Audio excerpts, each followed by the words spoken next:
Assalamualaikum warahmatullahi wabarakatuh. Perkenalkan, nama saya Muhammad Iqbal Pratama. Mata kuliah saya Keterampilan Dasar Global. Di sini ada pembahasan yang kita bahas di video ini. Yang pertama, emotional intelligence. Yang kedua, judgment and decision making. Yang ketiga, negotiation. Yang keempat, cognitive flexibility. Yang kelima, personal branding.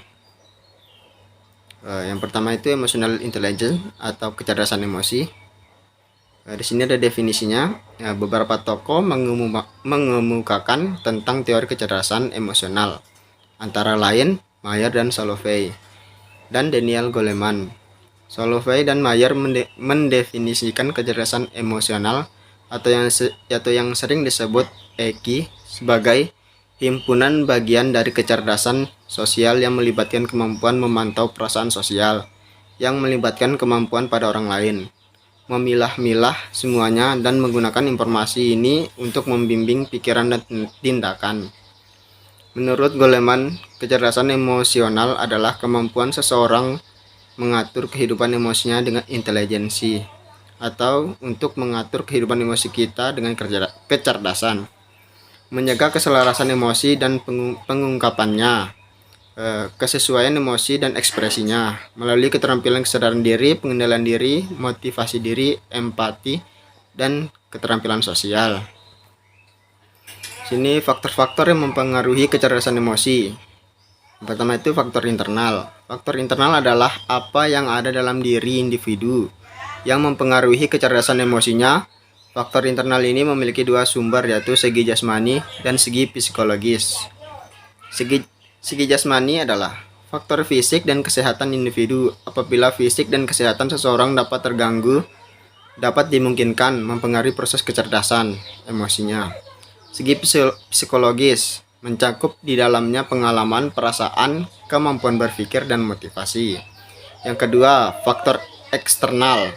Faktor eksternal adalah stimulus dan lingkungan di mana kecerdasan emosi berlangsung. Faktor eksternal meliputi yang pertama, stimulus itu sendiri. Kejenuhan stimulus merupakan salah satu faktor yang mempengaruhi keberhasilan seseorang dalam memperlakukan kecerdasan emosi tanpa distorsi. Dan yang kedua, lingkungan atau situasi khusus yang melatar belakangi proses kecerdasan emosi. Objek lingkungan yang melatar belakangi merupakan kebulatan yang sangat sulit dipisahkan. Cara meningkatkan kecerdasan emosional. Di sini yang pertama itu membaca situasi, yang kedua mendengarkan dan menyimak lawan bicara, ketiga siap berkomunikasi, yang keempat takut ditolak, yang kelima mencoba berempati, yang keenam pandai memilih prioritas, yang ketujuh siap mental, 9 ungkapan lewat kata-kata, 9 bersikap rasional, 10 fokus. Aspek-aspek kecerdasan emosi. Yang pertama, mengenali emosi sendiri, mengelola emosi, memotivasi diri sendiri, mengenali emosi orang lain, dan membina hubungan. Ciri-ciri kecerdasan emosi tinggi dan rendah. Goleman 1995 mengemukakan karakteristik individu yang memiliki kecerdasan emosi yang tinggi dan rendah sebagai berikut. Yang pertama, kecerdasan emosi tinggi yaitu mampu mengendalikan perasaan marah, tidak agresif, dan memiliki kesabaran, memikirkan akibat sebelum bertindak, berusaha, dan mempunyai daya tahan untuk mencapai tujuan hidupnya. Menyadari perasaan diri sendiri dan orang lain. Dapat berempati pada orang lain, dapat mengendalikan mood atau perasaan negatif, memiliki konsep diri yang positif, mudah menjalin persahabatan dengan orang lain, mahir dalam berkomunikasi, dan dapat menyelesaikan konflik sosial dengan cara damai. Yang kedua, kecerdasan emosi rendah yaitu bertindak mengikuti perasaan tanpa memikirkan akibatnya. Pemarah, bertindak agresif, dan tidak sabar. Memiliki tujuan hidup dan cita-cita yang tidak jelas, mudah putus asa, kurang peka terhadap perasaan diri sendiri dan orang lain. Tidak dapat mengendalikan perasaan dan mood yang negatif. Mudah terpengaruh oleh perasaan negatif, memiliki konsep diri yang negatif, tidak mampu menjalin persahabatan yang baik dengan orang lain, tidak mampu berkomunikasi dengan baik, dan menyelesaikan konflik sosial dengan kekerasan. Ya, di sini kita masuk ke judgment and decision making. Definisinya itu kita singkat saja, JDM itu jadi JDM. Judgment decision making merupakan pekerjaan yang pada dasarnya kompleks karena ada sejumlah masalah yang harus diselesaikan dalam rangka memperbaiki setiap definisi tersebut. Nah, di sini dalam akuntansi masalah ini lebih rumit karena individu yang tertarik pada penelitian akuntansi sering menghadapi beberapa konstituen untuk judgment decision making mereka, dan konstituen tersebut berbeda-beda sesuai dengan karakterisasi kualitas judgment decision making. Nah, jadi dapat didefinisikan secara luas sebagai penelitian yang berfokus pada suatu tentang penilaian atau keputusan baik sebagai variabel dependen maupun variabel independen. Di sini mengukur kualitas judgment decision making. Untuk mengukur kualitas JDM sesuai dengan hasil aktual atau hasil yang sudah diperkirakan memiliki banyak bentuk. Tergantung apakah peneliti sedang melakukan penilaian atau keputusan. Selain itu, jika peneliti sedang melakukan penilaian, jenis penilaian yang sedang dia lakukan juga akan memiliki pengaruh. Keputusan melibatkan pilihan dari berbagai alternatif, sehingga keputusan biasanya diukur dalam model kategoris. Misalnya, auditor bisa memilih pendapat yang tidak bermutu tanpa pengecualian, yaitu pendapat termodifikasi yang memperhatikan pendapat yang merugikan, sangkalan, dan sebagainya. Nah, sini juga JDM yang berkualitas. Salah satu tujuan penelitian JDM akuntansi adalah untuk meningkatkan judgment decision making. Maka para peneliti dan atau praktisi seringkali ingin tahu siapakah yang memiliki kualitas JDM yang tinggi, yaitu siapakah si pembuat keputusan ahli atau ahli dalam JDM. Tentu saja ini memerlukan penjelasan yang berkualitas tinggi pada beberapa dimensi, karena ini bukanlah sebuah tugas yang sepele sebagai konsekuensinya. Ini faktor-faktor yang mempengaruhi kualitas JDM. Secara umum kualitas JDM dipengaruhi oleh faktor-faktor berikut.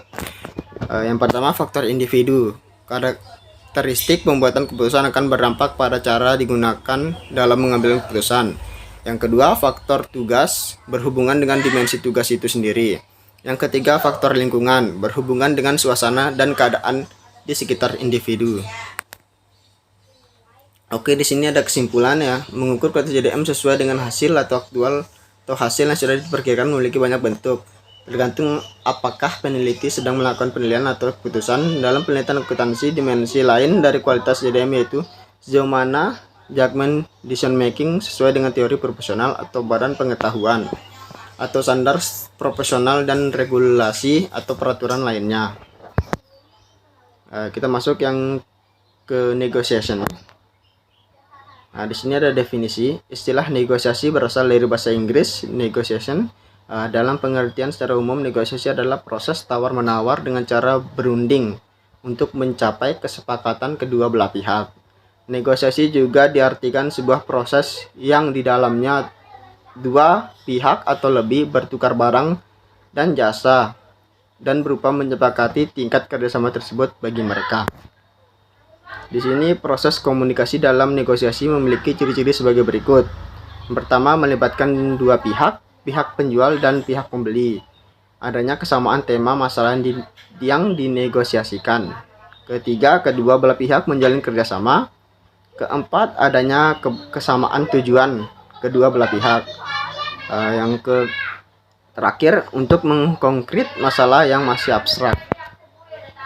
Sini faktor-faktor yang mempengaruhi kemampuan negosiasi. MC Guer 2004 mengatakan terdapat 3 faktor utama dalam kemampuan negosiasi yang baik, yaitu yang pertama itu pasien adalah negosiator yang baik menyadari bahwa negosiasi membutuhkan proses, termasuk di dalamnya untuk menghilangkan sekat di antara kedua belah pihak dan bukan merupakan hasil instan. Yang kedua, self confidence, yaitu negosiator yang baik menyadari bahwa dengan memiliki kepercayaan diri berarti memiliki pula keyakinan akan kemampuannya untuk mencapai keberhasilan negosiasi. Yang terakhir, communication skill, yaitu negosiator yang baik menyadari bahwa dengan melibatkan dua pihak, negosiasi membutuhkan kemampuan komunikasi yang baik agar mampu menangkap pesan secara efektif. Nah, aspek kemampuan negosiasi. Menurut Jackman 2005, terdapat 4 aspek kemampuan negosiasi, yaitu yang pertama, kemampuan untuk memisahkan perasaan pribadi dengan masalah yang saling dihadapi. Yang kedua, kemampuan untuk berfokus pada kepentingan bukan posisi. Yang ketiga, kemampuan untuk mengumpulkan beberapa pilihan sebelum membuat keputusan akhir. Yang terakhir, kemampuan untuk memastikan bahwa hasil didasarkan pada kriteria objektif. Di sini masuk ke cognitive flexibility. Oke, di sini masuk ke definisi cognitive flexibility. Spiro dan Zhang dalam Barak dan Levenberg 2016 menyebutkan bahwa cognitive flexibility adalah suatu kemampuan seseorang untuk merekonstruksi pengetahuan seseorang secara spontan dalam banyak hal, seperti respon spontan terhadap tuntutan situasi yang selalu berubah secara radikal. Cognitive flexibility atau flexible cognitive disebut juga sebagai keterbukaan pikiran dalam ranah pendidikan. Kognitif fleksibel berkaitan juga dengan kemampuan adaptasi seseorang. Nah, di sini seorang yang memiliki cognitive flexibility adalah seseorang yang mampu melihat permasalahan dari berbagai sudut pandang, memiliki berbagai cara penyelesaian masalah tersebut yang disesuaikan dengan kondisi saat itu.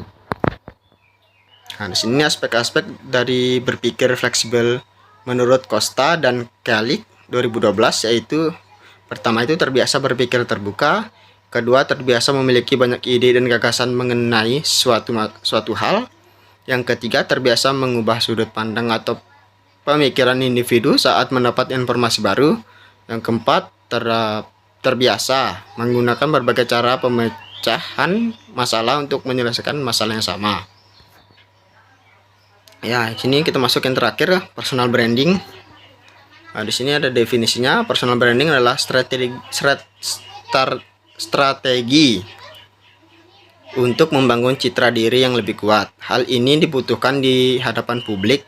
Personal branding bisa diartikan upaya seorang individu dalam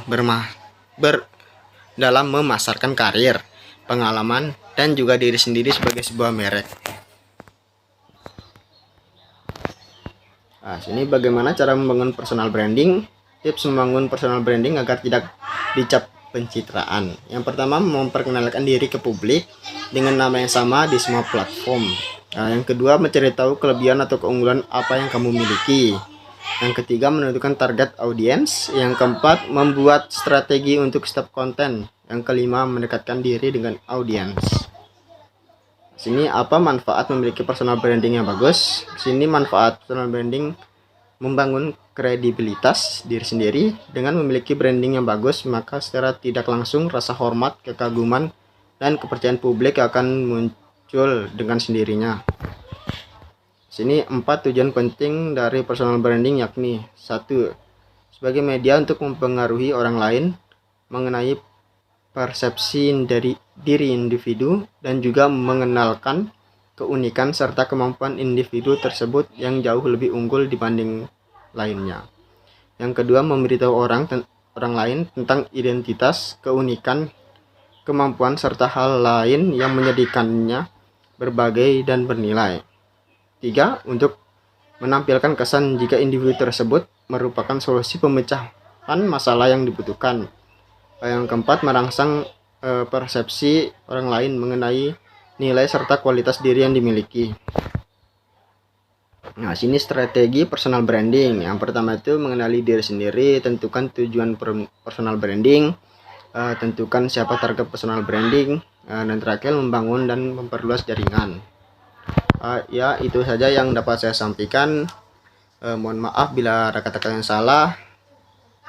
Sekian dari saya. Billahi taufik wal hidayah. Wassalamualaikum warahmatullahi wabarakatuh.